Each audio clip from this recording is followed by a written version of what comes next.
has anybody here even had an email address or internet access for more than 5 years? Anybody? 1, 2, 3. That's actually quite a bit. That's a lot. David's website has been up since 1993. The Watcher website, it's mt.net/watcher. And it's one of the most, because it's so old, it's one of the most linked to sites on the internet. They do great on the search engines. It's also one of the most copied, that their material has been used in other people's work and on and on. Sometimes they say where it came from, sometimes it doesn't. Everybody in this community knows the Watcher website, but nobody knows who he is. So Dave's finally got a book, and this is his first public speaking appearance. But I was thinking earlier, for this conference and him being here, and I wish Brenda were here, she deserves this too. I was like, if I could give anybody a Lifetime Achievement Award for UFOs and the Bible, I'd want to give it to them. And then I got to thinking, there's nobody here today that I wouldn't have to give that to, though. So that's why you don't get an award, but we're glad to have you. This is David Flynn.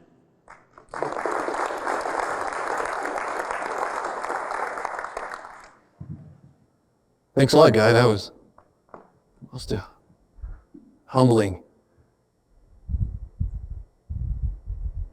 Well, I listened to the first speaker, and I was really impressed with what he said about how science shouldn't be coupled with religion when it comes to studying the UFO phenomena.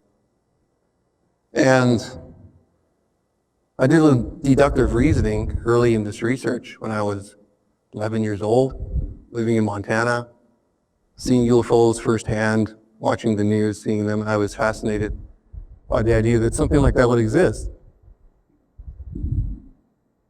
And I was told that it's fringe science, it's kooky, you don't want to put it together with science because you're going to end up with no understanding.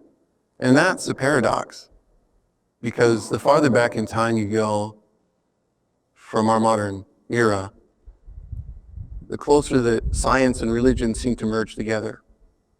So that even 200 years ago, there was really no distinction between astrology and astronomy. And you go back a few more hundred years, you'll find that the greatest philosophers and scientific minds coupled their religious beliefs and their knowledge base from how close they can get to the heavens. So today, our ultimate experience as a scientist would be to stand on the moon.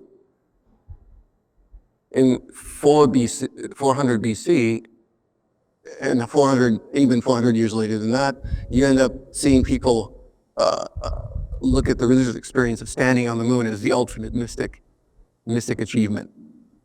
So now we're faced with a development that goes even beyond the UFO phenomena. This idea that there may be actual artificial structures found on Mars. And instead of looking at it from an purely empirical, scientific view, I decided I would look at it from the religious viewpoint, but not just the theological Christian viewpoint. I would look at it from several different theological viewpoints. And I ended up looking at some people who showed me that I didn't have to reinvent the wheel. I found that the Neoplatonists and the Neo-Pythagoreans back in the 4th century AD had actually combined all of the proto-philosophers, the most incredible thinkers of the early civilization, and combined them and realized that the greatest knowledge had come from above. That was their litany.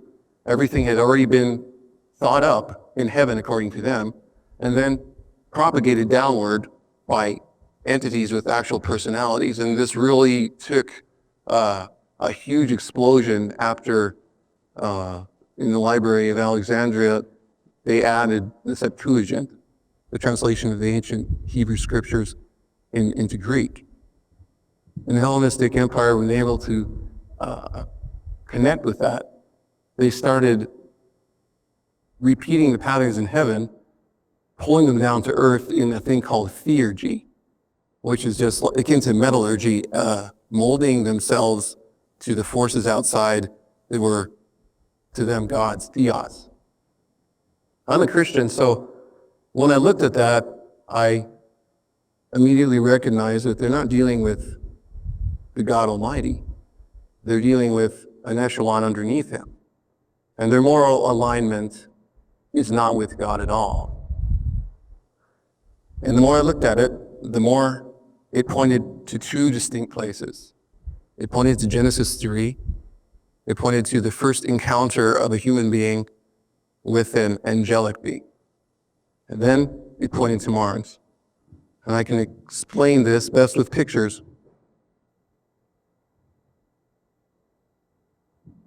This is Cydonia.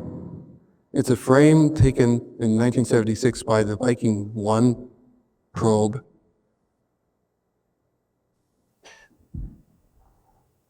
There's a couple surface anomalies here. The most famous is right here.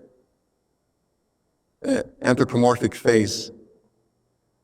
When this first came out, even the people in NASA and GPL had a hard time dealing with it because they thought it was just an artifact, a photographic artifact, something that you would see with just a trick of light and shadow.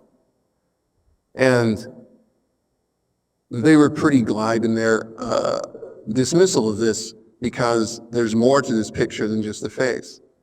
Over to the right, you see a wall on a blast crater with detritus moving out from the exterior. And that's anomalous because if this thing was intact at the time of the impact of the crater, which broke loose all this detritus, and now we actually know that there's probably ice frozen under the dust there, it would have left a blast shadow here, which doesn't exist. There's also geometric alignments between this wall and the interesting tetrahedral mounds you'll see on this crater, which also shouldn't be there because geomorphically it doesn't make sense to have an edifice like that on a crater that's created by an impact. There's this mound here that's been also discovered that if you would extend a line to the wall and also to this crater, you end up with an infamous 19.5 or actually 19.47, that angle between these lines that's repeated throughout the face. An object here, which is a 1.6 mile long, 5-sided pyramid, which is hard to see here, but I had other pictures that rectify a lot more clearly. And this is a city complex. Richard Hoagland had dubbed the city complex with some very regular geometric shapes. And it's a regular geometric pattern that seems to indicate that there's some artificiality present. There's another view of it. And you can see the face a little bit more resolved here. And then at the city complex, there's some regular pyramids that seem to almost be like a sighting line to the face. And if you're able to see where that wall was that I was talking about earlier, it creates an actual artificial horizon for you to view it. And this is actually oriented, or was oriented at one time at east-west fashion, so that if this had some function as a residence for who knows who, they could have actually viewed the sun moving across this area, almost like a solstice marker. I remember seeing this picture when I was in Safeway. It was in the Inquirer. First time I ever encountered it. And I have an inquiring mind, so I was intrigued, and I realized that there was more to it because happily they included the information that there was other geometric structures nearby.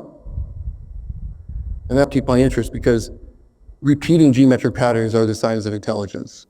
You can't just have one face anomaly like this and say, oh, that's evidence of an artificial life form on Mars. But the interesting thing about the earlier philosophers and theurgy, the one that I'm going to use over and over again, is they look at the past and then their present age and then the future in the same way, within that framework of the idea that they're always pulling down the influence of beings, of angelic forces that dictate what they're going to do, that pattern what they're going to accomplish in life. They would look at this achievement of our imaging this close up to Mars as the greatest theurgic triumph This is a map of Giovanni Schiaparelli from 1877. He wasn't the first person to actually map Mars, but his surface feature names are the ones that are most intact today. One of the reasons is because at his age, the telescopes were advanced enough to resolve the surface features, and he had the fortune of being alive during a time of one of the closest passes of Mars to the Earth, where he could actually see the surface features low enough to be able to name them. The zero meridian is incredibly important in this theurgic scenario, this heaven-earth alignment that the early philosophers understood. Because the meridian is your benchmark. It can actually be your benchmark From space to the planet that you're looking at. It was actually established by two German astronomers, Wilhelm Beer and Johann Madler, in 1832, and they were able to put the prime meridian of Mars along a surface feature that was dark. It was later dubbed Sinus Meridiani. But Giovanni Schiaparelli put the place names on it. And the place names are incredibly important because they fit into theurgy. They are what is called in modern times mystical toponymy. To have a name that means something and have it placed in space and time on a planet is incredibly a religious and scientific and a Gnostic sort of idea. We take it for granted now that we have place names all over the United States that are changed to ancient places, Rome and Paris and ancient Greece.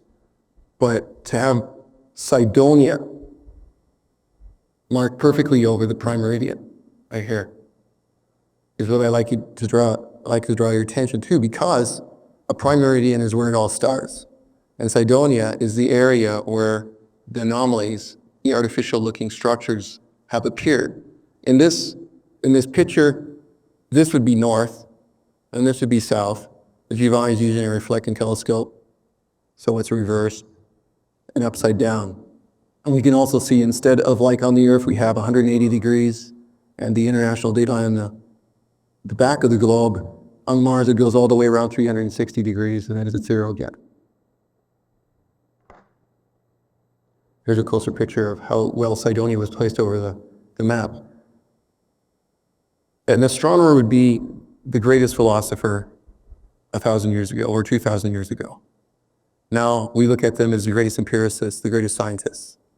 They don't merge together any longer, and I think that's hamstrung our understanding of the UFO phenomena, and definitely will hamstring our understanding of Cydonia if we can't use a framework that they established already. We don't have to reinvent the wheel. Schiaparelli also was an avid spiritist. He actually went to seances with his contemporaries, Camille Flammarion and Percival Lowell. And Camille Flammarion actually went on record as saying that anyone who says that spiritism and the supernatural do not exist speak as one who has no understanding. He knew it because he had actual experience with it, and he would take his empiricism and his scientific knowledge and actually qualify it and quantify it.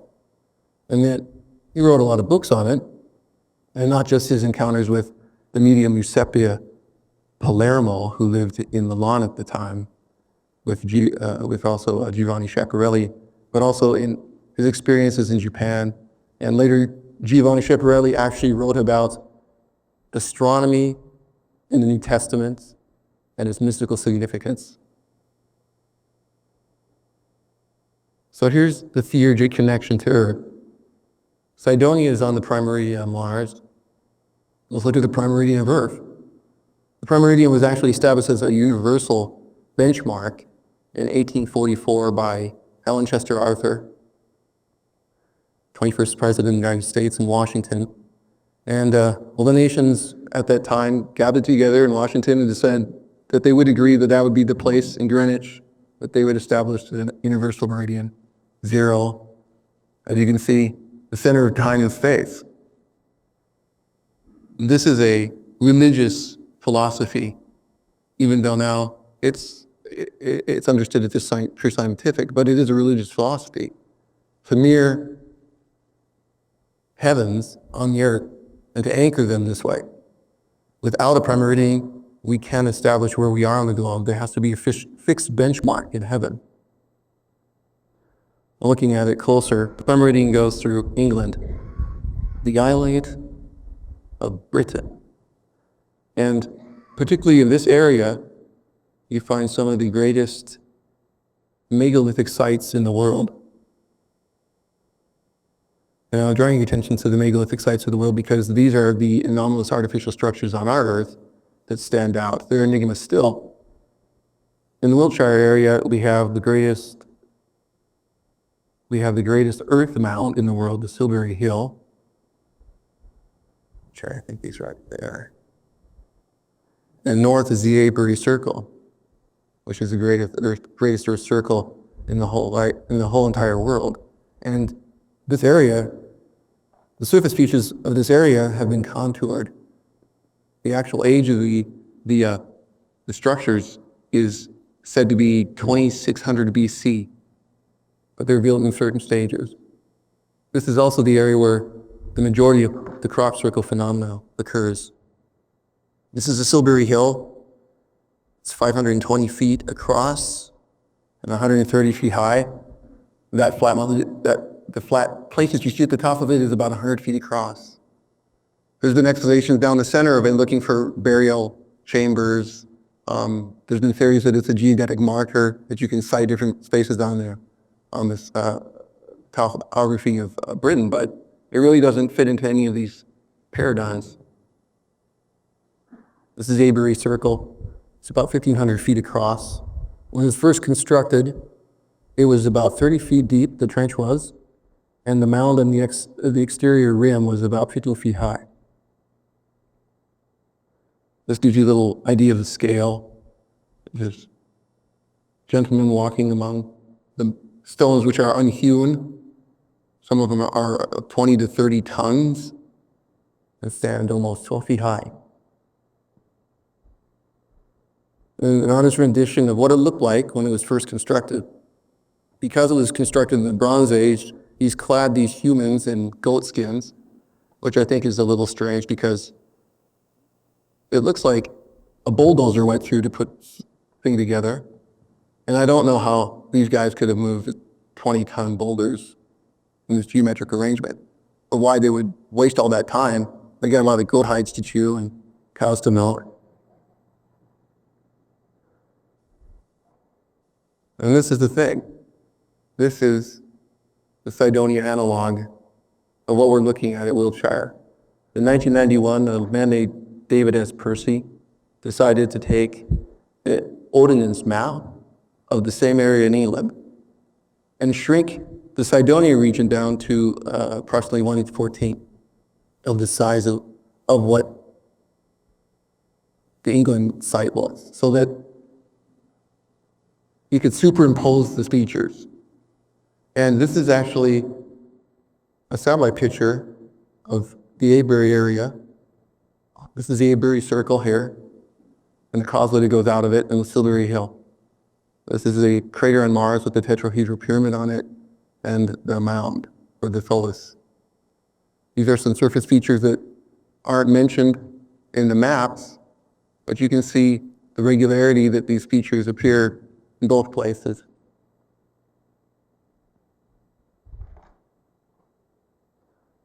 And this is in comparison of the Cydonia Pilus and its analog on the Avebury Plain. You can see that there's actually a suggestion of the same features on the top, a sort of peripheral groove in the exterior. And when this is revealed more, you'll actually see a spiraling groove to the top of the structure. Well, this thing is about almost a mile across. This thing is only 520 feet across. And then again, the Cydonia analog to the Avebury Circle, with the tetrahedral pyramid on its lip. And I call it a pyramid, but it isn't quite a regular pyramid. It looks almost organic, but The interesting thing about the Avery circle is if you look at the old ordnance maps, this area here actually records a three-sided pyramid. And you can see it here closer. Three regular sides right next to the coffin. This is a poor picture, but the reason I have it is because it also demonstrates some more features that David Percy may have missed, and that's these circular features in the center and these regular mounds on the exterior, the interior, exterior. If you were to reconstruct the Avery Circle, before it was destroyed in 1784 by locals who decided they'd use it as a quarry, by building fires around these stones and then pouring water on them to break them down, you would have seen the same features.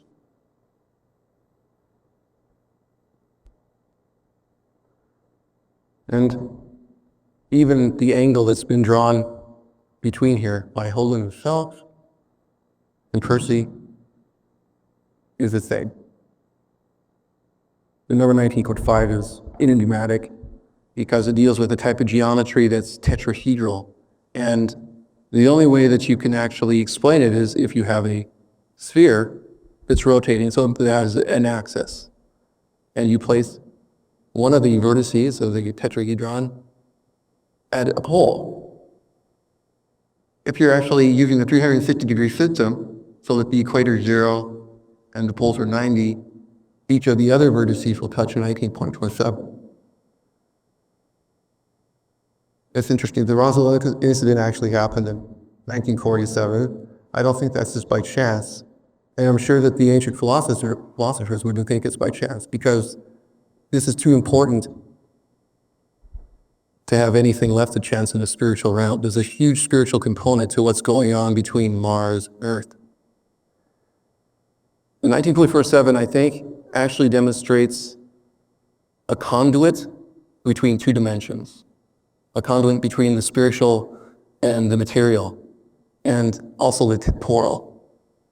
Because the tetrahedron is the first of the Platonic solids, the simplest and the most basic form of the Platonic solids, and the sphere is actually the highest form of the Platonic solids. It's actually what the planets have been designed with. You have the lowest and the highest merging at this point. 19.47. This fits into what any esoteric philosopher worth his salt would talk about in the litany that comes out of what they call the Emerald Tablets of Thought. This is a legendary writing that was supposedly created before the deluge, before the flood. And it's been extant for at least before the Common Era. What's interesting is it's been translated by people like Newton and Albert Magnus and Manly P. Hall and people who would consider themselves occult adepts. And I never went into it until I actually started researching what some of the esoteric, what was called Hermetic lore was. Interesting thing about the Emerald Tablets of Thought, it does exist. It's only one page of information. You can find it on the internet at alchemical sites, people who are dealing with what they don't understand, but they collect the information nonetheless. And I actually printed it out. Secret Works of Hiram. This is the truth, the whole truth, and nothing but the truth. Where we heard that before. As below, so above, as above, so below. That's the key. If heaven can be mirrored to the earth, if heaven can be connected to the earth, then the early philosophers believed that power could also be theirs. They could avail themselves of these patterns, they could avail themselves of the power.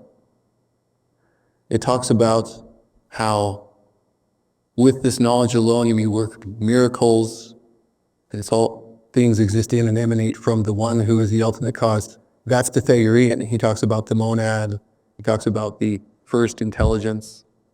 So this is a combination of the Neoplatonic ideals, but it's interesting because this translation was by Falconelli, who's one of the last renowned alchemists And he attributes it to Hiram. And Hiram was actually a king of Tyre. And Tyre is a city, an ancient city, that existed in ancient Cydonia on earth. There's actually a Cydonia on earth. St. Albert Magnus, he was only canonized in 1931, but in 1280 he was writing in his Book of Minerals about the Emerald Tablets of Thoth, which he had translated. And he was talking about the as above, so below motif. And he said that the powers of all things below originate in the stars and constellations of the heavens. And all these powers just pour down into all things below, by the first circle of the constellations. And you know that the constellations exist in a sphere outside our Earth, so the first circle would have to be the most important circle, that of the ecliptic will be sight the sun moving across our skies. What he's saying is, somehow, these symbols have been superimposed on the Earth. This is the key that unlocks what the Emerald Tablets of Thoth are talking about. It unlocks what merely philosophers were talking about, and it actually unlocks what's going on Mars. You can resolve all this connection idea further when you realize that the Greeks had a large amount of legend and myth surrounding how heaven exactly did meet with the earth. And Homer wrote in his Odyssey about how Atlas, the Titan, who actually, before he became this poor demigod who held the heavens and earth apart, was a king of Atlantis. And that he was a magician, and he knows the depths of the seas, and he held the tall pillars that kept the sky and the earth apart. So the idea of two pillars, one for the earth and one for heaven, was the salient point. And you can look into it even further, because the lore goes that Atlas was turned into mountains, and that he held the heavens and earth as an anchor point. And lo and behold, our own prime meridian runs through the Atlas Mountains in what is called ancient Libya. Ovid, Strabo, Theodorus Siculus, the early historians all talked about this. They all talked about how heaven met somewhere in the west. In Greece, they also talked about how there was a literal place that could be found where heaven and earth were connected. This is strange because this seems to be a modern convention to establish where the prime meridian was in 1884 at the Prime Meridian Conference in Washington. Having it going right over the Atlas Mountain is kind of astounding because it fits perfectly into the mythology about where heaven and earth connected. But there's other strange things too.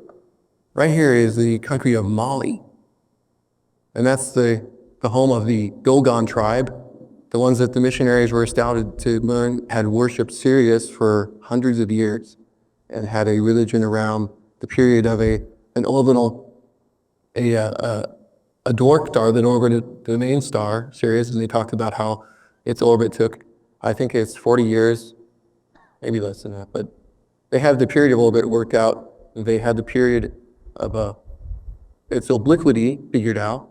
They also knew that there was a star to begin with, which hadn't been imaged until something like 20 years later.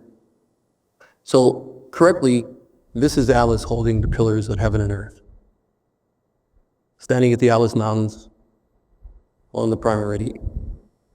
And if you look at the zodiac, the first circle of the constellations that Albert Magnus was talking about, you actually can find some pillars. All these glyphs are shorthand representations of the 12 signs of the zodiac. And this is Gemini. And Gemini is a very interesting symbol because directly underneath Gemini is Sirius.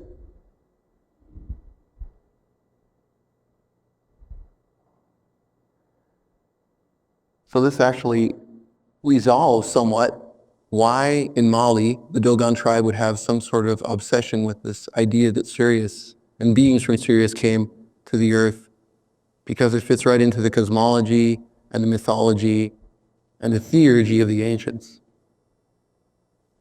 This would be how Atlas holds the heavens to the earth. This is how it's oriented. Then, according to the esoteric law, the esoteric, hermetic, concept that we haven't thought about for thousands of years. It's been understood in the highest illuminated echelons, the illuminated fraternities. I'm not going to name any of them, but it's esoteric, and because it is, it's a secret. It's not known. But here's a prime meridian. Alice is holding the pillars. Here's where the pillars are represented in the heavens. And this is what it would look like if you actually superimposed the heavens with the earth, using the zodiac as the first circle of the heavens, and anchoring it at the prime meridian. This looks a fairly bit like it's an arbitrary idea, but there's a lot of evidence to support that this actually exists. And it always goes back to Mars, and this is the most amazing part of this. If Sirius is the dog star, it's Latin Canis Major, there is an incredible precedent for its name. The etymology of the name canine actually goes back to Canaan. The Canaanites were also the Phoenicians. They were the greatest merchants and seafarers in the ancient times. Strabo said that their country was the oldest civilized country in the world. And in fact, he said that Cydonia, the first city near Canaan, was the oldest city in antiquity. It makes a lot of sense because in the Old Testament, in Genesis, where Noah landed on Mount Ararat, he had a son named Ham, and Ham had walked in on him after he'd gotten really drunk, and he was naked in his tent. Ham went out and told his brothers that Noah was in the state he was, and you don't do that to a ancient biblical patriarch, one who's an oracle for God. Everything that happens in his life actually speaks to God's interaction with man on earth. So his brothers went in and covered him up. Nakedness is something that is pretty symbolic because it goes right back to what was going on in the Garden of Eden, what the first sin actually caused men to lose. And Noah cursed Ham indirectly because he'd already blessed Ham. He couldn't curse him, so he cursed his son Canaan. And Canaan was the cursed of the first people who survived the deluge, if you can believe there was a deluge. The Greeks believe there was. Almost every ancient culture has their flood myth. So Canaan was the cursed one, and then actually, the Semitic language, ha-Canaan, actually means subservient, like a dog. And the Canaanites were called dogs, but the Canaanites found themselves again building right along Mount Hermon, which the ancient pseudepigraphic book of Enoch says that the sons of God came down, and actually these angels came down to the earth and started taking human women and breeding with them and creating giants. Or the word Nephilim, the Semitic word Nephilim means the fallen ones. And they ended up right back where it all started to begin with. The flood epic starts in Genesis 6 with its story. Cydonia is named after Sidon. The city was actually founded first. Sidon was the first son of Canaan. And the ancient historians and chroniclers called the Canaanites Sidonians primarily. In the Bible, you'll see the word Phoenician, Canaanite, and Sidonian used almost interchangeably. Cydonia was the first capital. Strabo says that it was the origin of astronomy. It was the origin of trade. Money was first minted there, writing, all the arts, and all sorcery. This is a version of the canine. And it's interesting because in Egypt, there's actually a corollary between the Sidonians and the kings of Sidon, Apollodorus and Ovid talk of a guy named Agenor, the king of Sidon, who had two sons, and one of them was Cadmus, which means from the east. He was the one that found Thebes in Greece, and another something, Belus, who was a pharaoh in Egypt, And Egypt actually was his son. So that you have a quota between the Egyptian culture and Sidonian culture. Anubis is given the appellation he who was over the secrets. The Canine religion is that heaven to earth religion where you've mirrored the heavens to the earth using the anchor point of Sirius. It's the point of time and space. This is a picture of how the timelines are used in Greenwich. And they literally use the anchor point where heaven is the earth. This is in Greenwich. This is called the Flamsteed Ball. At 1 o'clock every afternoon, this Flamsteed Ball will rise to the top of the tower, and precisely at 1, a cannon shot will be heard and the ball will fall. And I often wondered why they would set their clock to 1 o'clock instead of any other time. But this gives you an understanding of why that is. Because as the heavens are mirrored to the earth, you only have 12 of the signs, the 12 zodiac, but you have 24 hours. So 0-100 hours would be midnight, at 1 o'clock in the morning, and then 1 o'clock in the afternoon is 13, which lends a lot of understanding to why the number 13 seems to show up so much in occult lore. Now, even the name of Greenwich has some theurgic significance. In New York, at least the New York police understand what it means in some way. And even though it isn't spelled perfectly like you would think the green witch would be spelled, it actually has the same phonetic and the same sounds to the word, and that is for a good reason. Even Britain is considered an agrarian goddess. Here she is with her worshippers, adorers looking at her fondly. She has her cornucopia, but she also is an illuminated woman. There's a lot of agrarian goddesses through history. This is Ceres or Demeter. She has her torch of illumination. She has her sheaf of grain. This is Inanna. She's holding ankhs, and she has wreaths of bull horns on her head. And she has a lot in common with Isis. She's holding an ankh, but Isis was the mother of Anubis. She was this mother of the dog. She was a symbol then of that star, actually Sirius, because Diodorus Siculus actually wrote that in his day in the Hellenistic Empire, the Greeks knew that she was the star that rose in the constellation of the dog, and that she was the first daughter of Kronos, first daughter of what we'd say was time. Plutarch wrote that Isis, her name was from Isa in Greek to mean I know, and there's actually a biblical precedent for her name too as Isha, which is the first word used for wife. In all cases, the women, the agrarian goddesses, have names that fit a star. And we're talking the brightest star in the northern hemisphere. Isis, the star, and Ishtar, it is all talking about the star from Canaan, the star that the Phoenicians used to navigate, the one that's easiest to sight, the one that you need to know about so that you can get from point A to point B, because you can't just sight the North Star and find out where you are on latitude. You have to be able to find where you are on a revolving Earth. So the fixed point, the benchmark, has to be in heaven. And the star underneath, the yellow star, is actually from the temple of Hathor in Dendera, Egypt. It's a symbol of Isis herself. You'll notice it's kind of anthropomorphic. It's not perfect. These sides are almost lateral, perpendicular to the ground, and these are at angles. So it almost looks like a person with their arms out.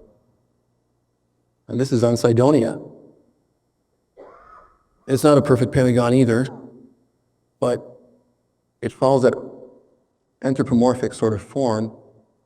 And the most amazing part of its theurgy is that it's a Sidonian star. It's actually been named in the place, been found in the place it was named after the fact, Cydonia, which is actually the name of the origin, at least for our understanding of it, on Earth. The place where culture, according to the ancient Greeks, and religion came from. There's another view of the heaven-earth mirror using a linear sort of perspective.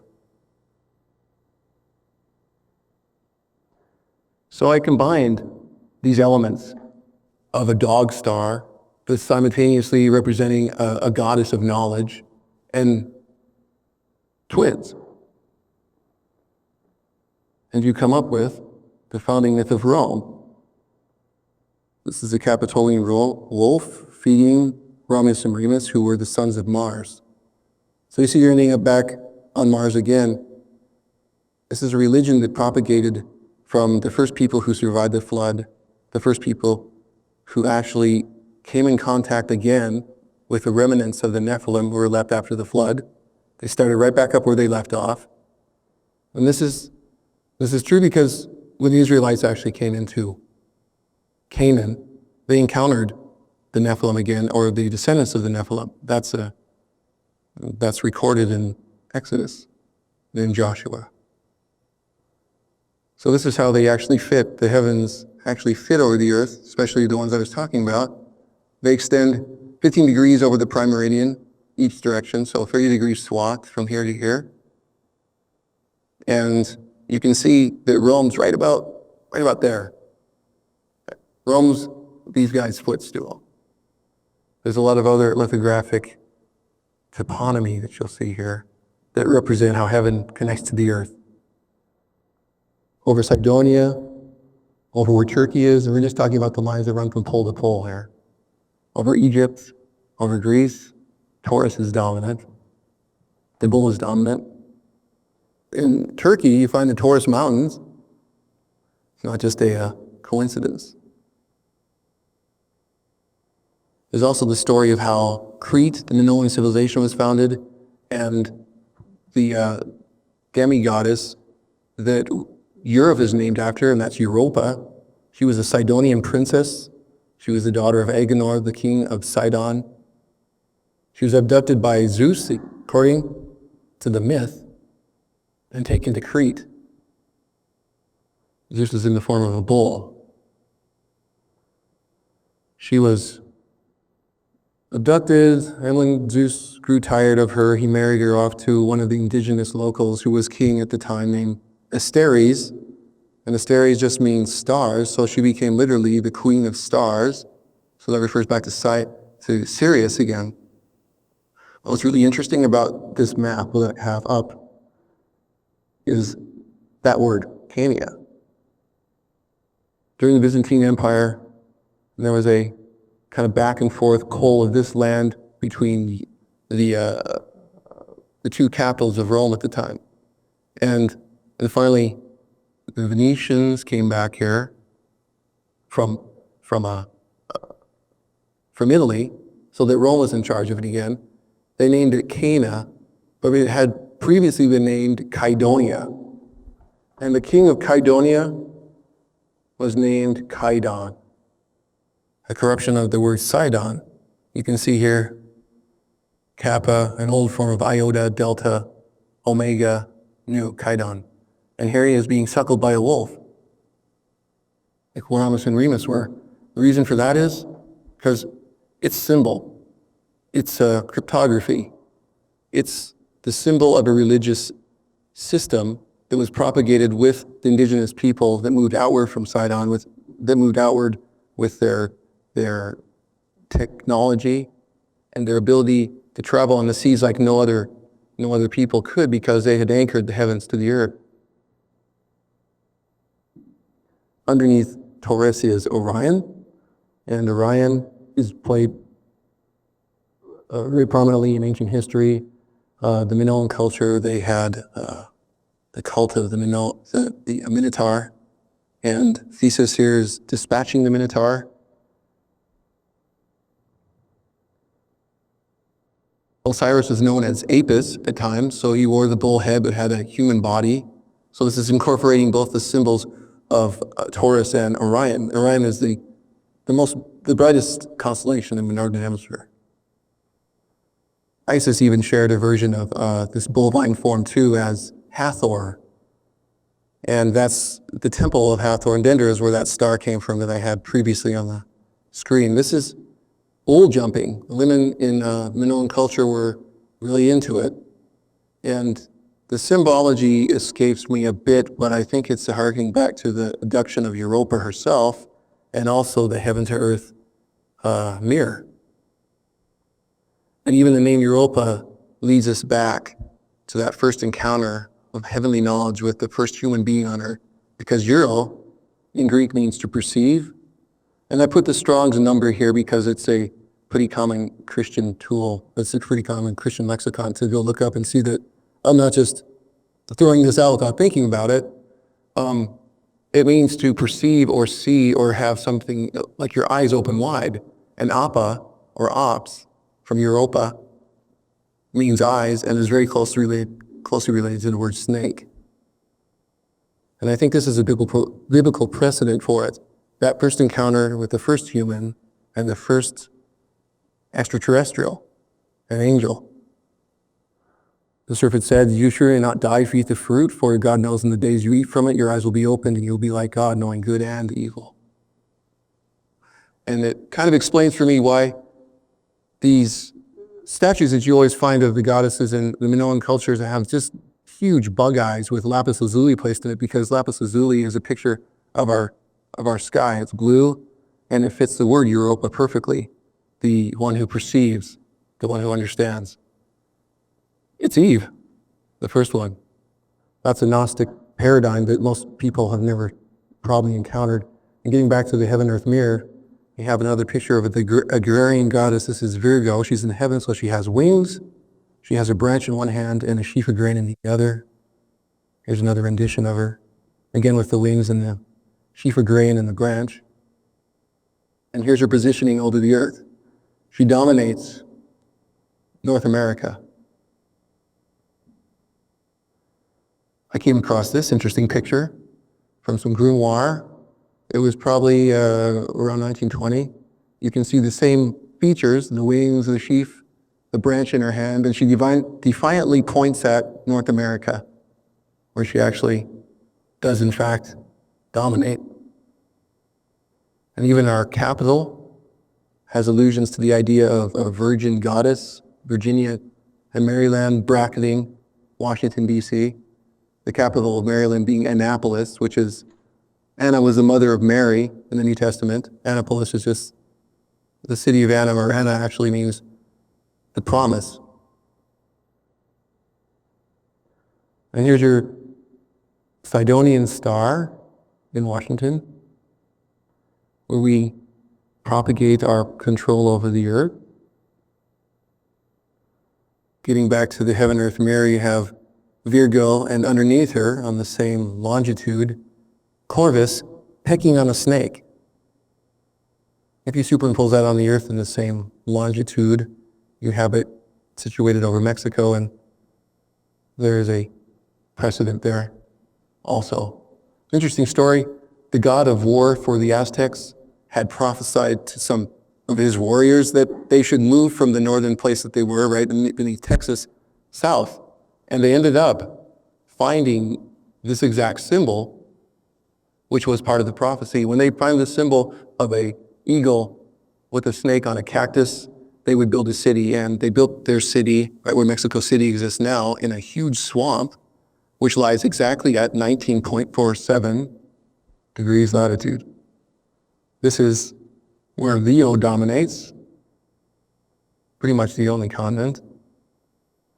And South America is home to some of the most incredible megalithic monuments in the world, especially at Cusco, Peru, right here at 72 degrees west longitude. There's a picture of one of the geomantic structures found at Cusco. This is the buildings at Sacsayhuaman that actually flow into the city of Cusco, Peru. There's a woman standing there for scale. Some of these stones are estimated to be 300 tons. They're fit so perfectly together that you can't insert paper or even a razor blade between them. And because of their odd features, the incredible difficulty of actually coiling something like this and fitting it boggle the mind. There aren't really any ways of explaining how it was done in modern architecture. She's standing in front of one tooth and a great mouth of teeth of a giant lion. So they literally represented what was above them in the heavens. The top picture is what the city would have looked like earlier, but lower, of course, modern ravages have diminished the shape of the puma, because the puma is the only great lion-like carnivore in South America. And speaking of animal shapes on the ground, this is the Ohio Serpent Mound. And I'm throwing it in here not because it actually represents so much what's above it in heaven, but because it actually is the key to it all. I've heard different explanations for what it's got in its mouth. One is that it's disgorging the cosmic egg of creation. The other is that it's chasing the North Star. I don't think so. I also stumbled across this interesting picture of just an old Ramac Valley map from 1895 of Montana. And it kind of hit home because I live right there. And if you noticed already, Lewis and Clark County looks very serpentine, and there's been very much trouble to make Jefferson County look like this round thing in its mouth.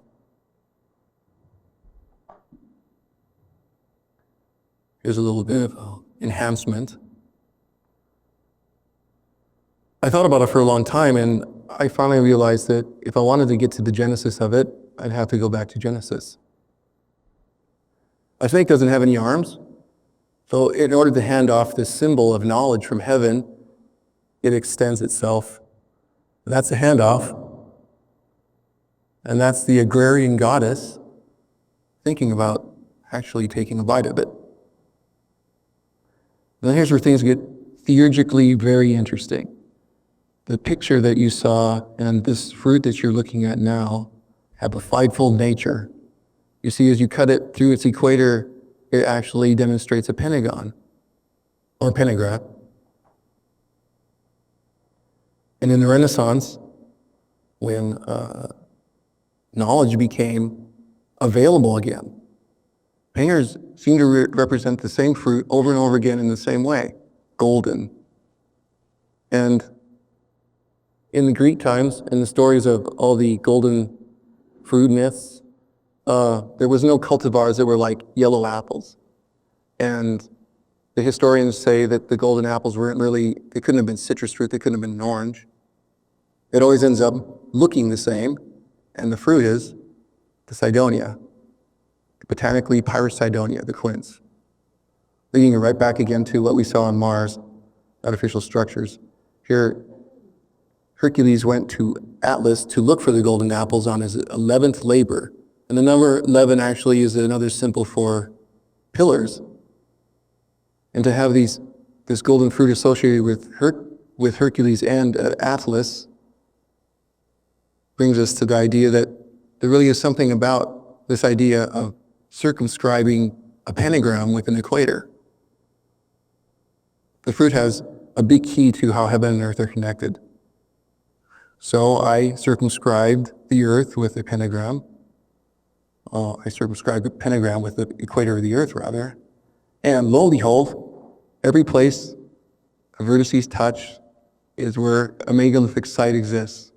The biggest mounds ever found, the biggest monoliths, every single place. And especially here, Baalbek in Cydonia, Lebanon. This is the Pregnant stone, as they call it, but the locals call it in Baalbek, Cydonia. It's approximately 72 feet long by 14 feet high. This one was never fully quarried, it's still stuck to the bedrock, but it's estimated to weigh 1,400 tons. This is called the Baalbek Trilithon. These stones that are incorporated into it are slightly smaller. They're maybe 1,100 tons each. But they're lifted 20 feet off the ground, and they're also placed with exactitude, something that cannot be done today. Above it, you see Phoenician architecture, and then Greek, and then Roman. And contemporary historians say the Romans built it. I don't think so either. These are men for scale. There's another picture of the whole complex of the Trilithon. You can see the trouble, actually, that later people had trying to put the incumbent masonry over the top of what they actually had here first. And the locals say that that structure, the platform itself, was built before the flood, and then was built by Cain himself in a fit of raving madness. What was interesting about that first stud that I showed you, it doesn't touch Giza. It doesn't touch the Great Pyramid, which is one of the remaining 7 wonders of the world. And I realized that the twin pillars fit into the Gnostic dualistic concepts of how heaven is married to the earth. So maybe there was a second star. Maybe there's an Osiris star. Graham Hancock and Bouval have actually theorized that the pyramids are laid out like the belt of Orion. So I put another star where Giza is, and we actually find all the rest of the places where the megaliths exist on this earth. Mohenjo-Daro, Pakistan. You have Fiji. There's great megalithic sites there. At these vertices here, you actually find megaliths. You find the Tahiti pyramids exactly on the 149th meridian. And that strange image I was talking about, right here on the 113th, right where I live, right there, is the vertices of that point. And Washington, D.C. is at 77, right there.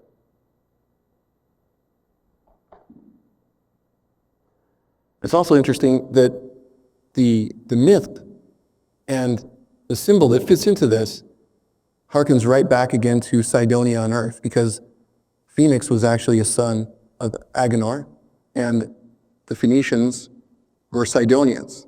And if you draw a line directly from the 113th meridian, you'll go to Phoenix, Arizona. And Phoenix, Arizona lies on the 33rd parallel. So does Cydonia. In fact, Sidon is exactly on the 33rd parallel, and so is Roswell. So this is what it would look like if you put those 2 stars anchored on the prime meridian and one on Cairo, and you can see where all the points are. And anyone can do that and actually predict where they'll find the most ancient ruins, the biggest ruins, and all the megalithic sites of the earth. And I've highlighted Cairo, which in the Old Arabic meant city of Mars, and Baalbek, Cydonia. These 2 places are divided by 5 degrees exactly, which is redundant to the whole idea of the pentagon-pentagram earth, heaven-earth coordination system. And you have the occult symbol of a circumscribed pentagram. This is a talisman by Eliphas Levi, and it goes even farther into the cosmology and the understanding of heaven to earth. This actually is a talisman that describes how we're oriented in space, believe it or not. The Hebrew letters that throughout here are Leviathan. In Christian understanding, Leviathan is a great serpent that lives in the sea, and he frolics there. He's talked about by Job, and he's kind of enigmatic. But to the Hebrews, they actually understand him as being a giant serpent that lives in space, connected to time somehow, and also biting his own tail. And this is the breakdown of the composite word Leviathan, and it actually means the serpent that's connected. Eliphas Levi actually did his homework, drew this picture so that we don't have to understand Hebrew. Even modern Jewish postcards actually show Leviathan in its correct form. And you can see the word under here again, Leviathan. But instead of a snake, they have a fish. I think that's a carp. This is an Aztec form of Leviathan. Chinese. This is on a Masonic gravestone. This is Leviathan. This is the center of the Milky Way. This is his body and his head going this direction, his eye, and his tail going into his mouth here. This is a little quantified, more resolved version of Leviathan eating his tail at the galactic central point. It's interesting that even Poseidon was known as a serpent that ate his tail, and he was first known as Okeanos. And I look all over for an etymological origin for the word Poseidon, and they got all sorts of things like Great Father or Ocean God, which doesn't make much sense. But one really good explanation is that it's a sentence in Greek, aposeidon, which means from Sidon. So it's actually this idea of understanding how heaven and earth relate, how heaven and earth actually interact, so that heaven acts as a gigantic chronometer that can actually predict where we are in the ages. So this idea of a circumscribed pentagram is extremely old, and it's actually an equation that will demonstrate how Earth and heavens are aligned. 360 degrees of the circle around the pentagram actually create an equation, because in a regular pentagram or pentagon, you have 72 degrees between each of the 5 points. By multiplying it, you get 25,920 years, which is exactly what Plato said was the Platonic year, the year that took for the Earth to make one circuit in the precession of the equinoxes. Many people don't understand what the precession is. It's pretty simple. The Earth revolves around its axis.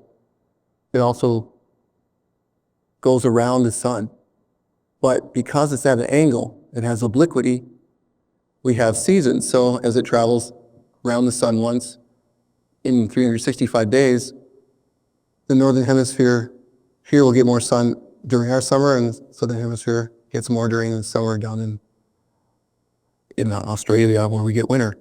But what also is happening is this axis spins like a wobbly top, but it doesn't spin very fast. In fact, it takes 72 years to move just 1 degree. And so it points at these north stars, that these stars actually trade off being the North Pole over 25,920 years. But also a lot that's happening when we have spring, the beginning of our year, during the vernal equinox, we move along the zodiac. And it will take 25,920 years to move one time. This is supposedly the ring of Solomon, and I put it up because it has 4 fins on it. Here is the Ouroboros. This is another word for the Leviathan. Ouroboros, the tail-eating serpent of the Greeks, but he has 4 fins. And the reason that he has 4 fins, according to the Jewish sages, is because he supports the cosmos on it. It makes sense because there are actually 4 points to the ecliptic. You have in Leo Regulus, the brightest star, in that quadrant, Fomalhaut in Aquarius, in Taurus the bull, Aldebaran, Antares in Scorpio. All these 4 points are aligned equally across the ecliptic. And they are part of another mystical symbol. If you combine their points together, you actually get a composite being with 4 faces.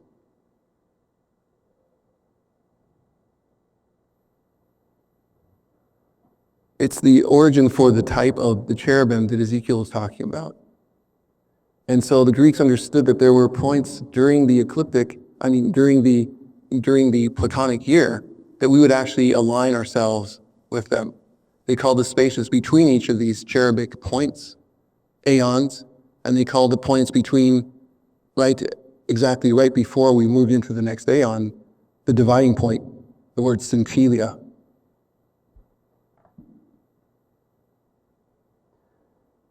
When the Israelites were in the desert, they would align themselves around the camp, and they each had ensigns or flags with them.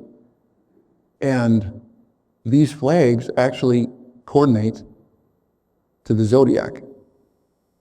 This is an important picture because you have Leviathan here. And as the precession of the equinox work through the Plutonic year, Leviathan will appear right before the cherubic point, the lion. And here, this is part of a corrupted symbol. It used to be Ophiuchus, the serpent holder. He's stepping on the scorpion, so the Greeks have it just kind of abbreviated. Here's the man, and here's the bull. But every time we move from here to here to here, it would take 6,480 years, a little over 6,000 years, every time. And that's the length of an aeon. And every time we do that, there would be a sign that would show that we move into the aeon. At a vernal equinox, or at a solstice, or at the autumnal equinox, or anytime we'd have an equinox or solstice, this could be seen during that point between the aeons. The sun will rise exactly in the mouth of this snake, this Leviathan, and it will herald the new aeon that lasts 6,000 plus years. And the strange thing about that is the ecliptic just happens when we sight the sun, just happens to go right through the mouth.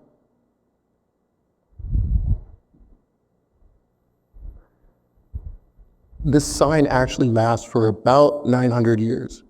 It actually lasts long enough that you can get a really good idea of just about where it occurred. I left it at 2012 because there's so much lore around the idea of the Aztec calendar ending there. But just as a benchmark, if you move back 6,480 years to get this symbol at either a solstice or a equinox, you end up at the birth of written history. And if you go back another 6,000 years plus, you end up at a place where the geologic time Pleistocene and then the Holocene begins. And those are marked by massive die-offs. The geologist will mark a new epoch by how much dead things he finds in the strata. That marks a huge die-off of most of the animals in the North American continent. And you can continue backwards along these aeons. You can actually mark where they occur. We're moving into the age of Aquarius now. That would be in the spring. We'd actually see the sunrise in right about where Aquarius is, the first degree. But Taurus was there before. And interesting, Grant Hancock and Bauval talk about the pyramid being aligned so that it would be looking at this age, the age of Leo. And they say that there was a great cataclysm there. It's my take that that's the time of the flood and the rebuilding of civilization. You go back 6,000 years before that, glaciers were at a maximum. And interestingly, at the beginning of the whole Platonic year itself, it said that all hominids except Homo sapiens had died out. And here's a picture of the centennial again, that marking between each aeon, which is actually happening now during our winter solstice. You can go outside right before the sun rises on the 21st of December and see it. It adds to the understanding of the mystery of what these things represent, because they're a timepiece. They demonstrate when the event happened. Okay. They have peripheral ditches around them, and they actually show in a structural form that idea of the celestial hemisphere rising the Earth's hemisphere rising in the celestial sea. The Egyptians called it Zep Tepi, the first time. There's also a biblical precedent for the idea of a mound, or the building of a mound, in Exodus 20:24, mostly below the earth. Because I don't have enough time to really cover exactly what I wanted to, this is just very quickly going through the idea that it has much more about it than just how earth and heaven are oriented. It has the cosmology of the ancients, the idea of the afterlife, the traveling to the portal of the river of souls on the Milky Way, the actual indicator of where that opening is, in the mouth of the Ouroboros, but the only symbol on the ecliptic that has an arrow point, which was the payment, the obelisk that was paid to Charon to get into it, was at the mouth of the Ouroboros. And this is understood by most of the ancients. It's even drawn here in the Middle Age manuscript of a zodiac. This is Nergal. He actually is a really early form of Sagittarius, and he marks where the opening of the mouth of the Ouroboros is. And Nergal was a Sumerian god for Mars. And at that most sacred place in the heavens, you have Nergal shooting his arrow through the mouth of the Ouroboros, directly at the heart of Antares. And each one of these names point back to Mars again. Antares just means comparable to Mars, with the Sidon meaning from Sidon. On the other side of the ecliptic, the only other place that touches the Ouroboros or the Milky Way, you have the gate that keeps people out. If you're a Greek, and you're a dead soul, you're traveling on the river of souls, this is the point where you can't escape. The three dogs, Procyon, Canis Minor, Canis Major, and also Lepus, the enemy under Orion, may be the precedent for the idea of Cerberus, the guardian. Here's a picture of the face. This was in April 6, 98, from the Mars Global Surveyor. It's pathetic. It didn't work at all. And I think it was directly confiscated because if you waited until 2001, 2001 in January, you would have seen this. Very regular features, very geometric. Richard Holden had said that it was actually lie-faced, that it had two features. One was human, the other side was a lion. Which makes a lot of sense because if you actually superimpose a lion on one side and a man on the other, you'll see some very interesting regular features of the eye, the square part of the nose, the mouth, the chin. It's uncanny. And there's a biblical precedent. Ezekiel actually saw this in a prophecy. He was talking about the temple that hasn't been built yet, but he talks about a cherubim that had two faces and that they were part of the same being, and that they were decorated within the holy place of the temple completely in a circle. And interesting, opposed to each other here in the ecliptic is the lion and the man that compose the cherubim. And that is because if you think about when the flood happened, which I believe the flood happened at this point 10,500 years ago, we're in the days exactly as in Noah, linearly across. We're actually in the same point in time where we're moving into the next aeon. Here's a picture of the inside of the Temple of Solomon. Well, you can see what they have as cherubim, composite beings, wings of an eagle, four parts of a lion, back parts of a bull, and head of a man. Here's the Holy of Holies. And my last pictures here are of Hiram, who was supposedly the king of Tyre, which was the capital of Sidonia at the time. He was the one that Solomon had brought to help build his first temple. And so by applying the theurgy of the ancients to what's going on here, he's the addressee of one of the most descriptive parts of the Bible, Ezekiel 28, about fame. Son of man, take up a lamentation over the king of Tyre and tell him, thus says the Lord God, you seal up the sum, full of wisdom and perfection and beauty. You were in Eden in the garden of God. I know Hiram wasn't. You were the anointed cherub who covers. You walked up and down in the midst of the stones of fire. You were perfect in your ways until the day that you were created. Until unrighteousness is found in you, therefore. I have destroyed you, covering cherub, from the midst of the stones of fire. You have profaned your sanctuaries. There I have brought fire from your midst. And these are sanctuaries, and they are decimated. And the very next sentence is Sidon, a prophecy for Sidon. And the Lord says, behold, I'm against you, Sidon. I will be glorified in the midst of you, and they shall know that I am the Lord when I have executed my judgments in her, and shall be sanctified in her. I really feel like what's going on in Mars right now will be understood in the mainstream. It'll be a household word. I think that in the very near future, there will be the understanding that what's on Cydonia is real. But it's completely different than having someone discover that there's extraterrestrial life out there that we have no idea of what it is or how it existed. Because what it actually says about us is that it's where we came from in our civilization. And that's very difficult to try to absorb as a Christian, because I know that's not where we came from, but I also believe that they had a huge impact on how civilization was formed to begin with. That's a paradox that can't be resolved. If you're already going towards the New Age version or the Gnostic version, you'll find this information to edify and uplift your belief system. As a Christian, I find this as a warning of what the actual end-time delusion is going to be. And there will be an end-time delusion that's so powerful that even Christians will fall away, because they won't be able to validate what they've been reading in the Bible because they haven't done this study. So, I hope you understood it even in its abbreviated form.